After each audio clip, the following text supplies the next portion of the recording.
ഷാൻചേട്ടാ ശ്രുതി മേനോൻ ഇത് ചെയ്യും. ഞാൻ ശ്രുതി മേനോൻ ഞാനും ഡയലോഗ് പഠിക്കാൻ കുറച്ച് സ്ലോ, പക്ഷെ ഇവരെ കണ്ടപ്പോ എനിക്ക് കോൺഫിഡൻസ്.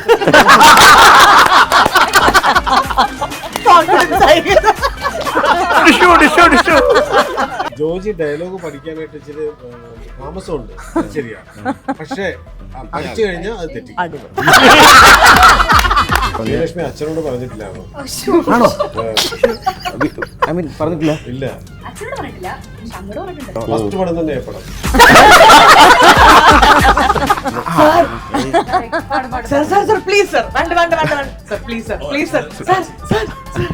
ഡാൻസ് ചെയ്യാൻ സുഖമായിട്ടിരുന്ന് പാടുണ്ടായിരുന്നു. ഞാൻ കേട്ടതാ. ശ്രീകാന്തേട്ടൻ പറഞ്ഞ രാധികയുടെ ഭർത്താവ് അസാധ്യമായിട്ട് പാട്ട് പാടും. അദ്ദേഹം പാടുമ്പോഴാണ് ഇവര് ഡാൻസ് ചെയ്യുന്നത്. അപ്പൊ രാധിക എപ്പോഴും പാടിയപ്പോ അജയ് പറഞ്ഞു ഇത് ഇങ്ങനെ അല്ലാണ്ട് പറഞ്ഞതോടുകൂടി രാധികയുടെ കോൺഫിഡൻസ് പോയി. ഈ കഥയും കഥാപാത്രങ്ങളും ഹാപ്പി എൻഡിങ് ആയിട്ടുള്ള ഒരു സിനിമയാണ് സ്പാ. ഹ്യൂമറാണ്, നൈസ്. അതുകൊണ്ട് എൻജോയ് ചെയ്ത് കണ്ടിട്ട് പോവാം. കംപ്ലീറ്റ്ലി. ശ്രുതി മേനോൻ ഇത് ചെയ്യണോ എന്നോട് ചോദിച്ചു. ഞാൻ പറഞ്ഞു നോട്ട് ശ്രുതി മേനോൻ, ഇത് സാറ ഇത് ചെയ്താൽ അപ്പൊ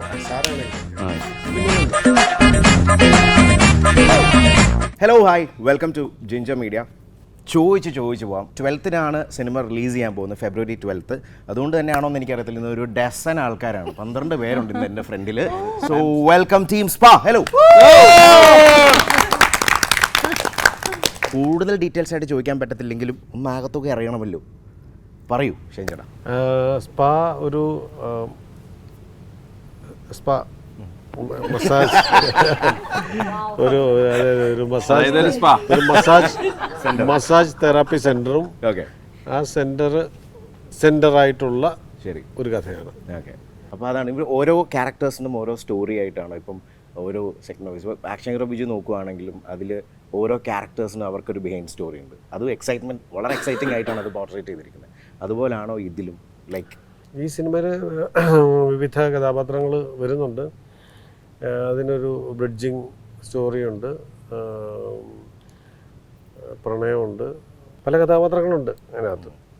അതേസമയം ഒരു ബ്രിഡ്ജ് ചെയ്തൊരു കഥയുണ്ട്. പക്ഷേ സെൻറ്റർ ഈ സ്പാ സെൻറ്റർ കഥ. ഡാൻസ് ഉണ്ട്, പാട്ടുണ്ട്, ഇതെല്ലാം വഴക്കുണ്ട്, തമാശ ഉണ്ട്.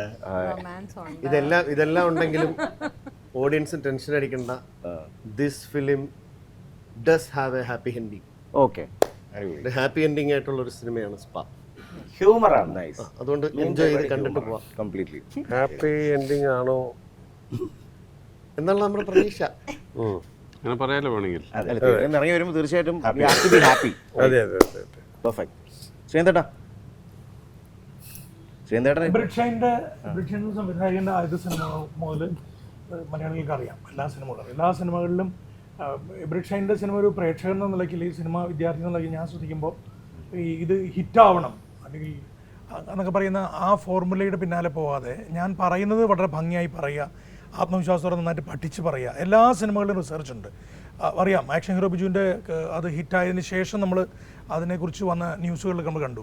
90 എത്രയോ പോലീസ് സ്റ്റേഷനിൽ പോയി ഇരുന്നാണ് അവർ അതിൻ്റെ തിരക്കഥ തയ്യാറാക്കിയത്. ഈ സിനിമയ്ക്കും റിസർച്ചുകൾ കുറേ ഏറെ ചെയ്തു. പൂമരത്തിൻ്റെയും കുംഫു മാസ്റ്ററിൻ്റെയും നമ്മുടെ മഹാവീരൻ്റെയൊക്കെ കഥ അതൊക്കെ കാണുമ്പോൾ ഗംഭീരമായിട്ടുള്ള റിസർച്ച് എന്ന് പറയില്ല. അപ്പോൾ അത് തന്നെയാണ് ബ്രിഡ്ഷൈൻ്റെ സിനിമകളുടെ പ്രത്യേകത. അത് കാലങ്ങളോളം നിലനിൽക്കേണ്ടതിൻ്റെ കാരണവും അത് തന്നെയാണ്. അപ്പോൾ അതിനെ ബോക്സ് ഓഫീസ് സീറ്റിന് അപ്പുറത്തേക്ക് വളരെ മൗലികമായ ഒരു കാഴ്ചപ്പാടും മേക്കിംഗ് സ്റ്റൈലും ഒക്കെ യെസ്. അപ്പോൾ അതിൽ സിനിമ എന്നുള്ള ദൃശ്യം കാലാനുവർത്തി, ദൃശ്യം അതെ കാലാധിപത്യമാണ്. വേറെ എന്തെങ്കിലും പറയാനുണ്ടോ? ഇതൊരു വളരെ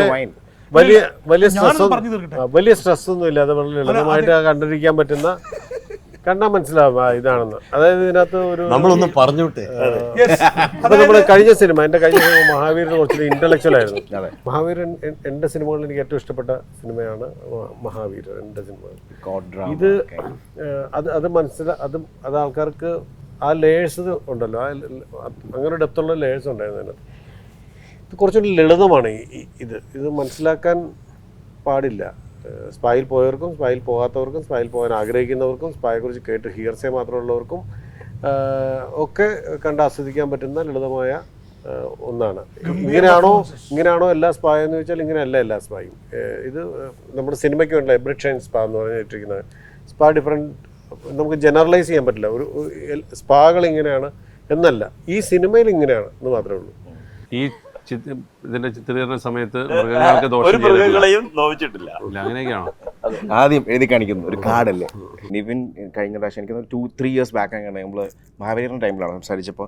പക്ഷേ ആ ഇൻ്റർവ്യൂവിൽ എനിക്കൊന്ന് ഷൈൻചാൻ ഇല്ലായിരുന്നു തോന്നുന്നു. ഇപ്പം നിവിൻ പറഞ്ഞൊരു കാര്യമാണ്, ഞാൻ കണ്ടിട്ടുള്ള ഡയറക്ടേഴ്സിൽ വെച്ച് ദ വെരി സൈലൻറ്റ് ഡയറക്ടർ. ദേഷ്യപ്പെടേണ്ട സാഹചര്യം വന്നാലും അതിൻ്റെ ഏറ്റവും ക്രൂഷ്യൽ പീക്കിൽ മാത്രമേ എന്തെങ്കിലും പറയത്തുള്ളൂ. It's very chill calm. I M so happy working with him എന്നുള്ളത്. നിങ്ങൾ എല്ലാവരും അതുപോലെ തന്നെയാണോ പറയുന്നത്? ഞാൻ ഈ പറഞ്ഞ പെർഫെക്റ്റ് അല്ല. ഇല്ല, ഒരു പോയിന്റ് ഉണ്ട്. പക്ഷെ ഒരു പോയിന്റ് ക്രോസ് പറഞ്ഞ ഒരു കാര്യമുണ്ട്. ഹിറ്റിന്റെ പുറകെ പോകാത്തൊരു ഡയറക്ടറാണ്. ഒരു മൂവി ഹിറ്റായി, ത്രില്ലർ ഹിറ്റായി, എന്നാൽ പിന്നെ അതിന്റെ പുറകെ അങ്ങനെ പോകാത്തൊരു ഡയറക്ടറായിട്ട് എനിക്ക് തോന്നിയിട്ടുണ്ട്. ഒരു പ്ലോട്ട് സെലക്ട് ചെയ്തിട്ട് അതിന്റെ ഡീറ്റെയിലിംഗ് പോകും. ഡീറ്റെയിലിംഗ് പോയിട്ട് അതിന്റെ ഏതറ്റം വരെ പോകും. അങ്ങനെ ഒരു ഡീറ്റെയിലിംഗ് ആയിരിക്കും സ്പായുടെ. ഒരു നെല്ലിപ്പലകയിൽ നിന്നാണ് ഈ സിനിമ ഉണ്ടാവുന്നത്. ക്ഷമയുടെ നെല്ലിപ്പലക. ഞാൻ ഇതിന്റെ ഒരു കാര്യം പറഞ്ഞോട്ടെ. ഞാൻ ഇതിൽ ന്യൂ കമർ ആയിട്ട് വന്ന ആളാണ്. അപ്പൊ അങ്ങനെ വരുമ്പോ ഇത്രയും ആൾക്കാരെ നമ്മൾ കാണുമ്പോ ആസ് എ ന്യൂ കമർ നമുക്കൊരു ടെൻഷൻ ഉണ്ടാവും. ഒരു സാധനം ഞാൻ ടേക്ക് നമ്മൾ കോമ്പോ വന്നപ്പോ ഞാൻ തെറ്റിച്ചുകൊണ്ടിരിക്കാം. അപ്പൊ എനിക്ക് ടെൻഷൻ ആണ്. സാറ് പറഞ്ഞു, നീ പേടിക്കണ്ട, നമുക്ക് രാത്രി 9 സമയം അത് നീ എത്ര ടേക്ക് വേണമെങ്കിൽ എടുത്തോ.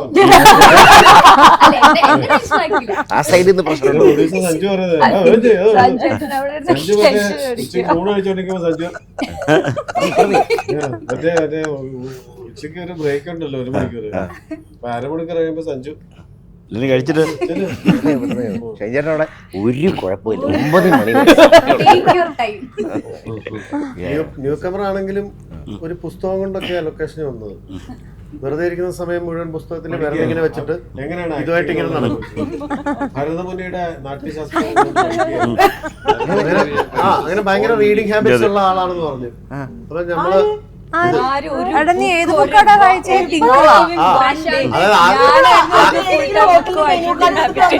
ആദ്യത്തെ ദിവസം 86-ാം പേജിലായിരുന്നു കൈവച്ചിരുന്നത്. ശ്രീലക്ഷ്മി 2ാമത്തെ ദിവസം 26-ാം പേജില്. അപ്പൊ ഞാനും പ്രചോദേട്ടനും കൂടെ ചോദിച്ചു, പുസ്തകമൊക്കെ വായിക്കൂ? ഞാൻ ഫ്രീ ടൈം കിട്ടുമ്പോഴെല്ലാം വായിക്കും. അപ്പൊ ഞാൻ ചോദിച്ചു, മിസ്റ്റർ ഭാസ്കര പട്ടേലർ എന്ന് പറഞ്ഞ ആൾ എഴുതിയ പുസ്തകം വായിച്ചിട്ടുണ്ടോ?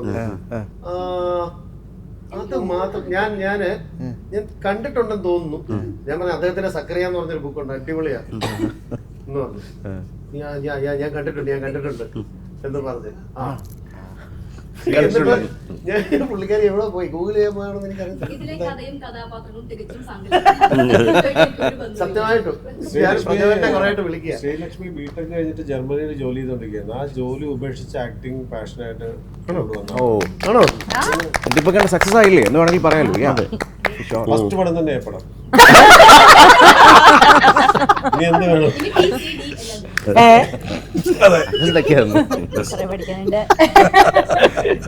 ഇനി ഇതില് ഞാൻ ഫസ്റ്റ് ഇൻട്രോയിൽ തന്നെ പറഞ്ഞു. ശ്രീലക്ഷ്മി അച്ഛനോട് പറഞ്ഞിട്ടില്ലാണോ? ആണോ? ഐ മീൻ പറഞ്ഞിട്ടില്ല. ഇല്ല, അച്ഛനോട് പറഞ്ഞിട്ടില്ല, പക്ഷെ അങ്ങോട്ട് പറഞ്ഞിട്ടുണ്ടല്ലോ. സത്യമാണോ? ഞാനും പറഞ്ഞിട്ടില്ല. സർപ്രൈസ് കൊടുക്കാൻ പറ്റിയ സിനിമ. സർപ്രൈസ് കൊടുക്കാൻ പറ്റിയ പടം ചെയ്യാന്നും പറഞ്ഞിട്ടില്ല. അച്ഛനോട് പറഞ്ഞിട്ടില്ല. സർപ്രൈസ് കൊടുക്കാനല്ലേ? തുടങ്ങി കഴിഞ്ഞിട്ട് കയറിയാ സെൻസർ സർട്ടിഫിക്കറ്റ് കഴിഞ്ഞിട്ട് കയറ്റിയാൽ മതി.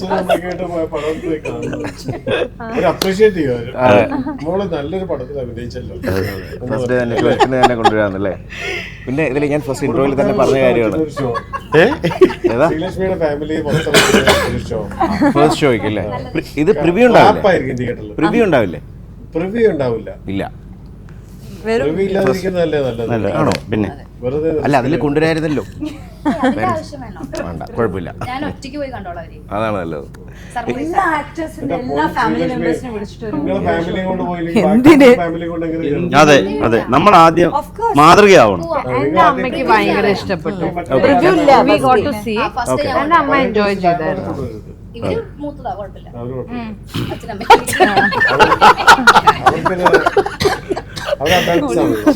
അപ്പോൾ കുഴപ്പമില്ല. പൂജിതറ എന്ത് പറഞ്ഞു? എൻ്റെ അമ്മ she was enjoying the movie. കാരണം ഞാനും ആദ്യം ഇപ്പോൾ ഇത് കാണാൻ പോകാൻ കിട്ടിയപ്പോൾ ഞാനും എൻ്റെ അനിയത്തിയാണ് എപ്പോഴും എല്ലാത്തിനും. അപ്പം എൻ്റെ അമ്മ പറഞ്ഞു ഞാനും വരാം. അപ്പം ഞാൻ because I was not very sure ആദ്യത്തെ നമ്മൾ മാത്രമുള്ളപ്പോൾ കാണാൻ കൊണ്ടുപോകാൻ പറ്റും. She was literally enjoying and she like നല്ല രസമുണ്ട്. ഐ മീൻ എന്താണ് അമ്മ എത്ര ചിരിച്ച് കണ്ടപ്പോൾ തന്നെ I like okay fine, all the parents can definitely come and watch. It's just the perspective on how everybody takes it. Nice nice nice, I like that.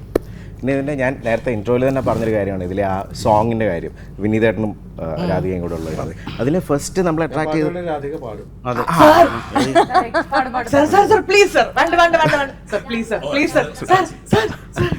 Dance ചെയ്യാൻ dancer അങ്ങനെയുണ്ട് idea ഇല്ലേ? സുഖമായിട്ടിരുന്ന് പാടുണ്ടായിരുന്നു. ഞാൻ കേട്ടതാ. പാടുന്നത് ഇല്ല അറിയോ? സാർ രാധികയുടെ ഹസ്ബൻഡ്, രാധിക നല്ല പാട്ട് പാടുന്ന ഒരു കുടുംബത്തിലെ പാട്ട് പാടും, ഡാൻസും ഡാൻസും ചെയ്യും. രാധികയുടെ ഭർത്താവ് അസാധ്യമായിട്ട് പാട്ട് പാടും. അദ്ദേഹം പാടുമ്പോഴാണ് ഇവർ ആടുന്നത്. ഡാൻസ് ചെയ്യുന്നു. അപ്പൊ രാധിക എപ്പോഴും പാടിയപ്പോ അജയ് പറഞ്ഞു ഇത് ഇങ്ങനെ അല്ലാണ്ട് പറഞ്ഞതോടുകൂടി രാധികയുടെ കോൺഫിഡൻസ് പോയി. ഈ കഥയും കഥാപാത്രങ്ങളും അജയ് രാധികനെ ഡീമോട്ടിവേറ്റ് ചെയ്യുന്നതാണ് രാധിക. അയ്യോ സാർ എന്തിനാണ് സാർ ഒന്നും പിന്നീട് അറിയാത്ത രാധിക പാവാടി. പാടുകയും അദ്ദേഹം ആടുകയും ചെയ്യുന്നു. അല്ലേ അജയ് കാണുന്നുണ്ടല്ലോ അല്ലേ? അല്ല അപ്പൊ പാടി അഭിനയിക്കുന്നതാണ് പറയുന്നത്.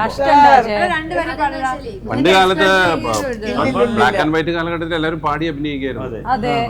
ഓ ഞാൻ വേർത്തു പെട്ടെന്ന്. അതുകൊണ്ടാണ് ആ കാലഘട്ടം അത് AC ഇല്ലാത്ത കാരണം.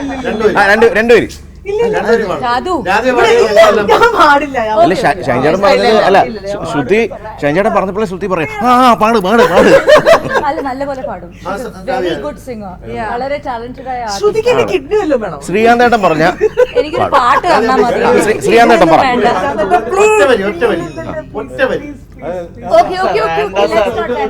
ഓക്കെ രാധിക പാട്ട് പാടാൻ മൊത്തം പറ്റുന്നില്ലെങ്കിൽ സ്വരങ്ങൾ മാത്രം പാടിയാലും മതി. ആ അത് ഈസി അല്ലോ. എന്തിനാണ് സാർ? ഇല്ല ശരി, ലാസ്റ്റ് ഇന്റർവ്യൂവിന്റെ ലാസ്റ്റ് നമുക്ക് ഇങ്ങനെ മേഡത്തിന്റെ സ്പാ സ്പാ എക്സ്പീരിയൻസ് സ്പാ ആയിട്ട് പോയിട്ടില്ല. പക്ഷെ ഓഫ് കോഴ്സ് ആയുർവേദിക് മസാജസ് ചെയ്തിട്ടുണ്ട്. പക്ഷേ എൻ്റെ ഇതിൻ്റെ എക്സ്പീരിയൻസ് ഞാൻ പറയാം. ഇപ്പം എല്ലാവരും പറഞ്ഞ പോലെ ഇറ്റ് സോ ഈസി. ഒരു എന്താ പറയുക ലൈക്ക് എ സോങ് ആയിരുന്നു ആ ഷൂട്ട് പോയത്. And it will be A roller coaster ride for the audience. ഒരു 2-3 മിനിറ്റ്സ് കൂടെ ഞാൻ എടുക്കുവാണ്. Yes. ഓക്കെ റെഡിയാണ്? Rapid ചെറിയ fire ആണോ? സെഗ്മെന്റ്, റാപ്പിഡ് ഫയർ ഒന്നും പറയണ്ട. ഒരു ചെറിയൊരു സെഗ്മെന്റ്, 2 ക്വസ്റ്റ്യൻ ഉള്ളൂ. കാരണം ഇവിടുന്ന് ഓൾറെഡി ടൈം അപ്പ് ആയി. അപ്പോൾ ഇത് ചോദിക്കുമ്പോൾ എല്ലാവരുടെ അടുത്തും ചോദിക്കാൻ പറ്റില്ലല്ലോ. അപ്പോൾ ഒരു ക്വസ്റ്റ്യൻ ഞാൻ ചോദിക്കും. അത് ചോദിക്കുമ്പോൾ you can raise your hand. ആരാദ്യം കൈവെക്കുന്നു അവർക്ക് പറയാം. ഓക്കെ ആ പരിപാടി എങ്ങനെയുണ്ട്? സമ്മാനമുണ്ട്. നമ്മുടെ ഈ ഒരു സംഭവം എന്ന് പറയുമ്പോൾ ചിലപ്പോൾ പേടിയാവാം, ഹാപ്പിനെസ് ആവാം, അല്ലെങ്കിൽ എന്തെങ്കിലും അഡ്വഞ്ചർ ചെയ്യുമ്പോഴുള്ളൊരു പ്രശ്നമായിരിക്കാം. ഈ ഒരു സംഭവം എൻ്റെ അടുത്തൂടെ പോയിട്ടേ ഇല്ല. അങ്ങനെ ഉണ്ടെങ്കിൽ ഈ ഒരു സംഭവം എന്തായിരിക്കും? കൈവക്കി പറയാം. ആരുടെ അടുത്തൂടെ? നിങ്ങളുടെ അടുത്തൂടോ? അല്ല, ഫോർ എക്സാമ്പിൾ പേടി എന്ന് പറയുന്ന സംഭവം എൻ്റെ നിഘണ്ടുവിലില്ല എന്ന് പലരും പറയും. അതുപോലെ നിങ്ങൾ കോൺഫിഡൻ്റ് ആയിട്ടുള്ള ഈ ഒരു സംഭവം നിങ്ങൾക്കില്ല. മേ ബി എന്തെങ്കിലും ഫിയർ അല്ലെങ്കിൽ എന്തുവാ? Consistency, patients. അടുത്തൂടെ പോയിട്ടേ ഇല്ല. ഒരു എക്സാമ്പിളോടെ പറയാം. എക്സാമ്പിൾ എന്ന് പറഞ്ഞാൽ ഇപ്പോൾ സോറി പറഞ്ഞോളൂ. ആഫ്റ്റർ യു പറഞ്ഞോളൂ.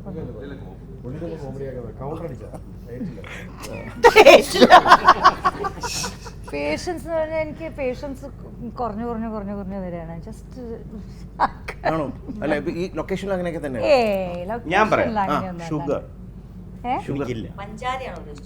എന്തില്ല? ഷുഗർ ഹാബിറ്റില്ല. എൻ്റെ അടുത്തോട്ട് പോയിട്ടില്ല. വിശപ്പില്ല. ഓപ്പോസിറ്റ് ആണ്. ഞാൻ വെറുതെ പറഞ്ഞതാണ്. പേഷ്യൻസ് ഇല്ല.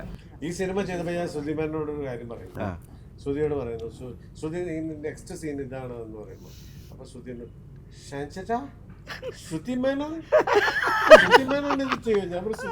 ഞാൻ അങ്ങനെയൊന്നും പറഞ്ഞില്ല. ശ്രുതി മേനോൻ ഞാൻ എന്താ എന്നെ തന്നെ തേർഡ് പേഴ്സൺ റെഫർ ഒന്നും സ്ക്രിപ്റ്റ് സ്ക്രിപ്റ്റ് എഴുതുക പറഞ്ഞ സ്റ്റൈൽ കണ്ടോ? ഇത് ശ്രുതി മേനോനല്ല, ഇത് ഈ കഥാപാത്രമാണ് ചെയ്തത്. വെറുതെ ഒരു പേഷ്യൻസ് ഇല്ല. മനസ്സിലായില്ലേ? കാര്യം പിടിയിട്ടില്ലേ? അത് അങ്ങനെ വിട്ടാൽ മതി. പക്ഷേ ശ്രുതി അതിൽ എക്സാമ്പിൾ ഇങ്ങനെയും കിട്ടിയെന്ന് അല്ലേ? അടുത്ത ക്വസ്റ്റ്യൻ. ഓക്കെ സെക്കൻഡ് ഒരെണ്ണം ചോദിക്കാം. ഓക്കെ ഈ ഒരു ടേക്ക് എടുക്കാൻ നേരത്ത് ചിരിച്ചും അവസാനം എടുക്കാൻ പറ്റാതായി because of that co actor ആവാം അല്ലെങ്കിൽ എന്തെങ്കിലും സംഭവം ഇത് ലോട്ടറിയാണ് പറയൂ. Major Ravi major Ravi sir ഉണ്ടല്ലോ. അതെ പറഞ്ഞു. അല്ല അത് വേണ്ട, എന്നാലും സംഭവം ഇതല്ല പറഞ്ഞേ. ആ ഒരു അദ്ദേഹത്തിൽ നിന്നും തീരെ എക്സ്പെക്ട് ചെയ്യാത്ത ഒരു ഇമോഷൻ അല്ലെങ്കിൽ ഒരു റിയാക്ഷൻ ആയിരുന്നു. Reflex performance. ഓക്കെ, കോമഡി എന്ന് വേണമെങ്കിൽ പറയാം. I think it made the whole set laugh. എത്ര ടേക്ക് പോകേണ്ടി വന്നതുകൊണ്ട് ഒറ്റ take. Oh, we are all first take actors. Come on. എനിക്കൊന്ന് എല്ലാവർക്കും കാണും അങ്ങനെ ഒരു എടുത്തു പറയാം. കുറെ ഉണ്ടെങ്കിലും ഇത് വൺ എന്ന് പറയാം. പൂജിതയ്ക്കാണെങ്കിലും എനിക്ക് സത്യം പറഞ്ഞാൽ in terms of humour Shine sir ഓരോ ആൾക്കാർക്ക് ക്യാരക്ടർ കാണിച്ചു കൊടുക്കുമല്ലോ. സാറിന്റെ വേ ഓഫ് എക്സ്പ്രസിങ് നമ്മളെ ഭയങ്കരമായിട്ട് ചിരിപ്പിച്ചിട്ടുണ്ട്. പിന്നെ അതെ നമ്മുടെ ഈ ചേട്ടൻ ജോജി ചേട്ടൻ, കാരണം ഞാനും ഡയലോഗ് പഠിക്കാൻ കുറച്ച് സ്ലോ, പക്ഷെ ഇവരെ കണ്ടപ്പോൾ എനിക്ക് കോൺഫിഡൻസ്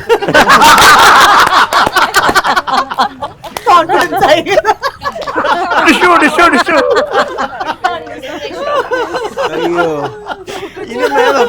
ഞാൻ എന്നാ പോയേക്കാം. നേരെ വണ്ടി മുണ്ടക്കത്തേക്ക് ജോജി ഡയലോഗ് പഠിക്കാനായിട്ട് ഇച്ചിരി താമസമുണ്ട്, ശരിയാ. പക്ഷേ പഠിച്ചു കഴിഞ്ഞാൽ അത് തെറ്റി. ചേട്ടാ ഹാപ്പി ആയോ? മുണ്ടക്കയം വരെ കൊണ്ടുപോകാനുള്ളത്. ജോജി ചേട്ടൻ ഡയലോഗ് പറയാൻ തുടങ്ങുമ്പോൾ നമുക്ക് ചായ ബ്രേക്ക്.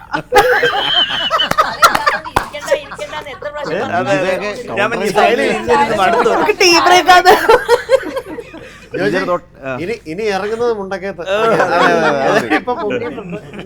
ഈ സാധനം മൊത്തത്തിൽ ബ്ലോക്ക് ചെയ്തിട്ടൊക്കെ അതെ അതെ ജോജി അഭിനയിച്ച ഒരു സിനിമ, റേച്ചലിന്റെ സിനിമയിൽ ഒരു സീനാണ്. അതിനകത്ത് ഒരു ഡയലോഗ് പറയാം.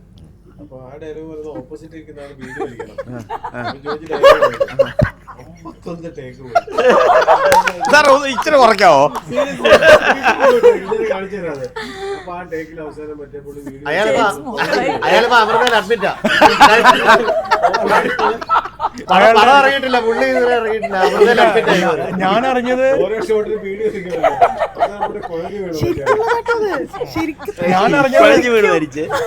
ഞാൻ അറിഞ്ഞതേ നമ്മുടെ സെൻസർ ബോർഡിന്റെ പുതിയ ഫിലിം ഇല്ലേ, അത് അയാളെ വെച്ച് ചെയ്യാൻ മറ്റേ ഇത്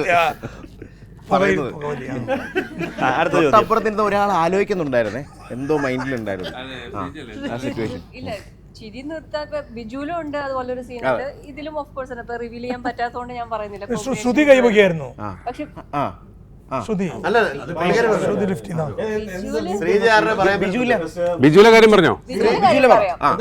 നിവിനുമായിട്ടുള്ള സീനില് നിവിൻ ചേച്ചിമാരുടെ സീനില്ലേ, ശൂഷു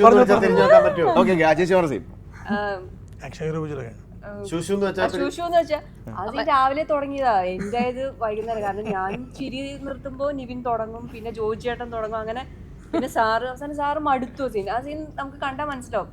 ഫസ്റ്റ് നമ്മൾ ഫ്രഷ് ആയിട്ടിരിക്കുക, പക്ഷെ ചിരിച്ചിട്ട് നമ്മുടെ മുഖമൊക്കെ ഇങ്ങനെ വീർത്തിട്ടുണ്ടാവും. ചിരി ഇങ്ങനെ സാറ് പറഞ്ഞു ലാസ്റ്റ് ടേക്കാണ് ഇതില് ചിരിക്കാൻ പറ്റില്ല. പക്ഷെ നിവിൻ അതില്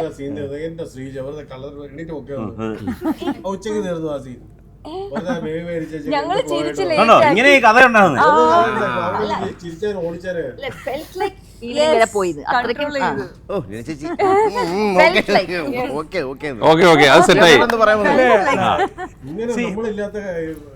ഇവരൊന്നും ഇല്ലാ കഥകൾ പറഞ്ഞോണ്ടിരിക്കുന്നത് പല ആൾക്കാരും. മനസ്സിലായില്ലേ? അത് കള്ളക്കഥയാണോ? മൊത്തത്തിലൊരു കള്ളക്കഥയാണ്. ശ്രുതിമേനൻ ചെയ്യണോ എന്നോട് ചോദിച്ചു. ഞാൻ പറഞ്ഞു നോട്ട് ശ്രുതിമേനൻ, ഇത് സാറ ഇത് ചെയ്താൽ മതി എന്ന് പറഞ്ഞു. അപ്പൊ സാറ ആണെങ്കിലും ശ്രുതിമേനോ എന്റേത് പറയാനേ പറ്റില്ല. അത് സിനിമയിൽ കാണുക തന്നെ വേണം. ഞാനും ശ്രുതിയും തമ്മിലുള്ള കോമ്പിനേഷൻ സീനാണ് അത്. അതുകൊണ്ടാ ശ്രുതി കൈ പൊക്കിയിട്ട് പിന്നെ വേണ്ടെന്ന് വെച്ചേ. എനിക്കത് മനസ്സിലായതുകൊണ്ട് എനിക്ക് പറയാനേ പറ്റില്ല. അത് കാണുക തന്നെ വേണം. Really amazing. തകർന്നു പോയി. 12th hitting theatre. അപ്പോൾ thank you so much. All the very best. Thank U.